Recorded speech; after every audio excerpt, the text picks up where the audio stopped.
Today, we are going to make some grass. No, I'm not in Colorado, so it's not going to be that kind of grass. It's our techniques that are so simple and sensible, your modelers have practically built themselves.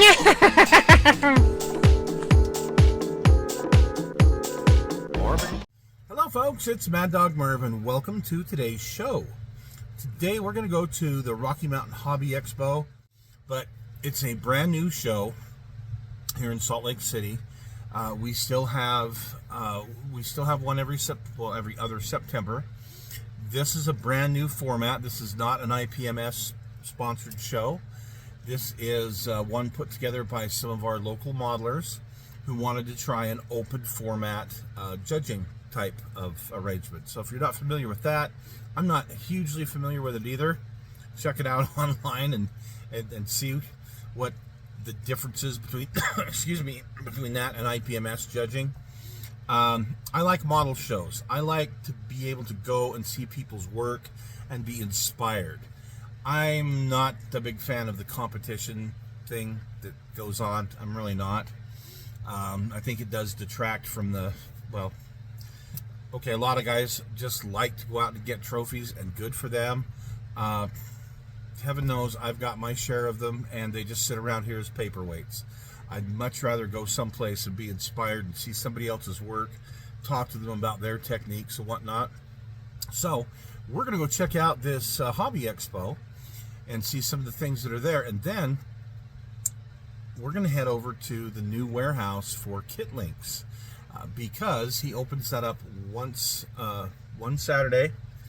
I think it's the fourth Saturday of every month in the summer, and I help him out. We're going to show you around there just a little bit, just real quick, and that's today's show. So stay tuned, and let's check out that Rocky Mountain Hobby Expo.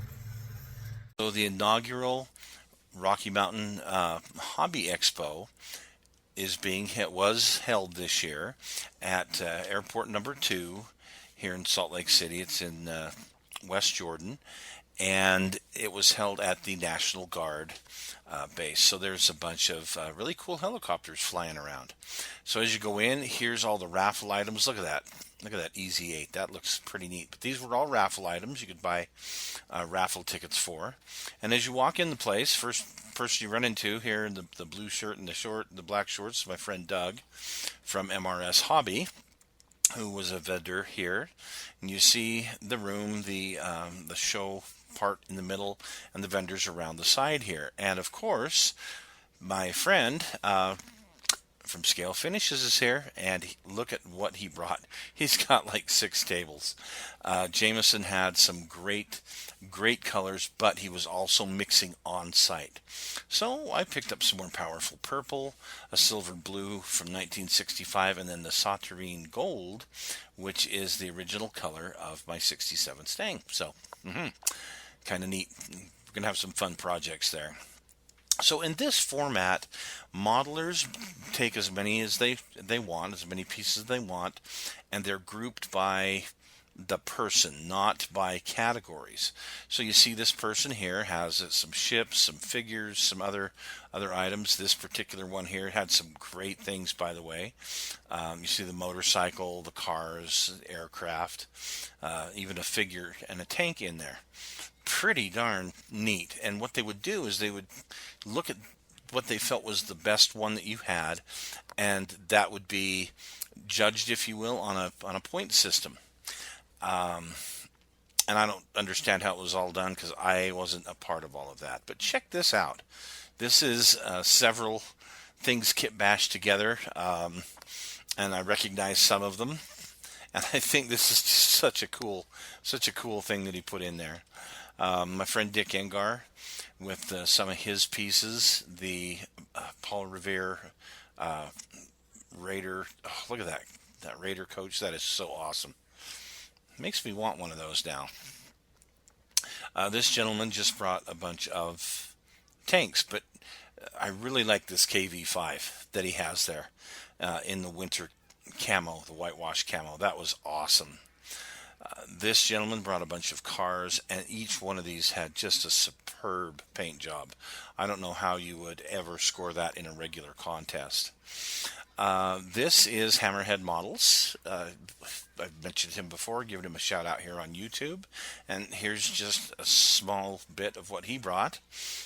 You see another Indianapolis there, and that Invader looks neat. But his B1, his 48 scale B1, had a lot of weathering on it. I really like how he had done it. I think it turned out very well. Here he has a model of the Sullivans that, again, think it looks very, very good. Hammerhead's got some really cool stuff on his channel if you haven't checked him out. This guy had some very unique pieces. I think these are the Hot Wheels scale, or maybe just a little bit larger. Sorry, I don't know that much about that scale, but look at what he's done. How he's taken so many of these pieces and re-engineered them into something just really, really cool. Here was somebody with a bunch of armor pieces, but also some airplane pieces and a big boy. Gotta love the big boy. And here's some more of the vendors around the perimeter that were selling. We had some folks from AK there with some of the new paint sets. Here, this one particular gentleman brought figures, aircraft, cars. Wow. The Lancaster, though. This 32nd scale Lancaster. Yeah, I really like how this one turned out. Was one of my favorite pieces at the show, actually. This was kind of a sad story here. This is one of our local modelers who passed away, and his family was trying to sell off his stuff, get some money for the funeral expense and whatnot. There are a lot of great deals here to be had, but just kind of sad. He was a younger fellow that passed on. So anyway, check this out. I think this was my favorite, the C-47 with the parachute, the static lines out the side door. But look at these propellers. I don't know where he got these propellers, but they're absolutely amazing. Here was a shadow box diorama. No figures or anything, just the side of the building. I think it looks really neat. Those of you who were fans of the Twilight Zone will remember King 9. King 9 will not return. A great episode. If you haven't seen it, you really should check it out on one of the streaming services about this B-25 derelict in the desert. But one of the early episodes of the Twilight Zone. Very well done. This model was very well done. Sean Schuler and some things he brought. The camouflage on this tank was just awesome. Not sure, I didn't get a chance to talk to him, not sure how he did it, but man, it looked great. And check out the finish on the B-24. I really like how that looked. No seams on this thing. He really did a great job on that B-24. Here we have some of the science fiction and outer space. Somebody who does some of that. Turned out really well. And this was another one of my favorites. An Easy 8. Gotta love Shermans. And a more modern piece of armor. Yeah. Again, the quality of these models was just amazing. Oh, wow. The weathering on this F-16, this Israeli F-16, just beautiful. A-10, everyone's got to love the A-10. This is my friend Rob Humphrey, the world's most interesting modeler. Had a couple of these Anagrad kits that he had built, and they were absolute dogs. And how he got them to turn out, his skills are just fabulous. And check this out, 761st Tank Battalion, the Black Panthers. This was also one of my favorites, done by a friend of mine. MD Scale Models. If you haven't checked him out on YouTube or checked out his Facebook page, check out MD Models. Check out this engine. Look at that carburetor. Obviously 3D printed, but you can see right down in the Venturis. Engine compartment looks great on that Mustang. Some X-planes, a little collection of X-planes. I like the flying wing. Oh, wow. This F4F in this German camouflage looks great. Picture didn't do it justice. And this figure was also another real high quality piece. This was one of my favorites. It was taken from a picture, modeled after a picture, taken in the Pacific. And the Marines walking by an M8, knocked out M8.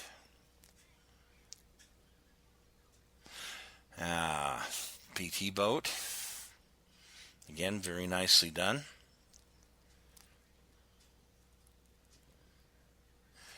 And this shadow box, check this out. I don't know what the heads were all over the floor, but a very interesting. Very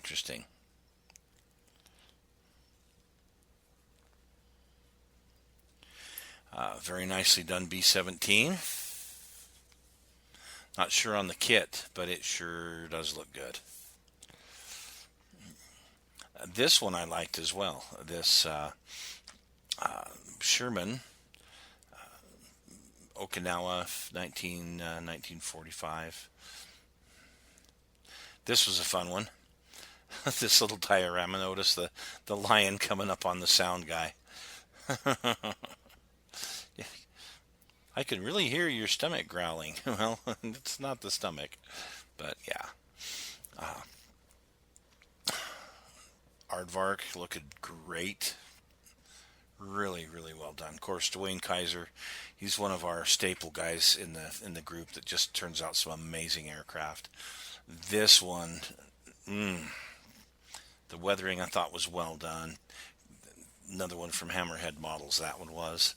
And this very nicely done bare metal P-47. Check this out. Check out the panel lines, how they're have some variation there. Very, very nice kit.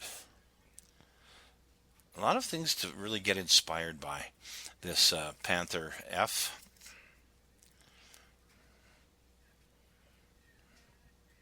Wow. Just wow. Again, pictures don't do a lot of these justice. Very nicely done. Africa Corps.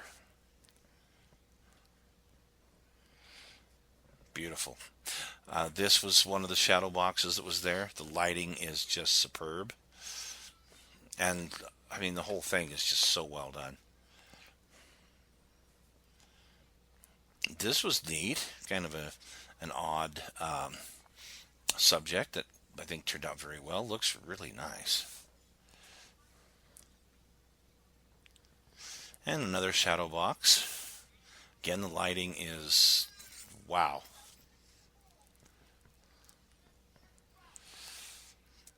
And some great armor pieces. Each one of these was just stunning. I like this one. I like the paintwork on this one. Really quite interesting. And of course, a big boy. A friend of mine who built this, we actually did a little talking about removing the handrails from that old Revell kit and replacing them. This was another neat shadow box. Again, the shadow boxes were just off the hook. So now we're going to make a stop. So it's time to leave the expo, and I'm going to head about 15 minutes to the east to the Kitlinx warehouse. Now they've moved from the old Lonsdale Drive that they were at for many years into a smaller place on Cottage Avenue, which is about 2 blocks directly east of their old warehouse. How about that? So Mark and I are going to be working hard, as you can see, in the warehouse, and what we're there to do is people that have questions and need us to look stuff up, we can help them. Here are the decals, and I mean all of these drawers have all of these different decals, so when you see them on the website as being in stock, well, that's where they are. And it's wonderful because you can just go there and look through them on this 4th Saturday of every month. But some of the kits, you see these stacks of kits, a lot of things that interest me. A lot of the things here in the warehouse come out of collections that he goes through. Some are regular stocked items, but again, a lot of this stuff comes out of collections. And then there's a lot of accessories and just some lines that you don't normally hear about. Here's some of the accessories here on the left. And just going through those takes for flipping ever. But man, it's very rewarding. There's some neat pieces that you'll find there. And everything's in alphabetical order: Airfix, Academy, all the way up to Zvezda. Same with accessories, it's alphabetized. And I've gotten some really neat things out of there in the past couple of months that I didn't know even existed until I was in the warehouse and could physically see them. Here's again some stuff from collections.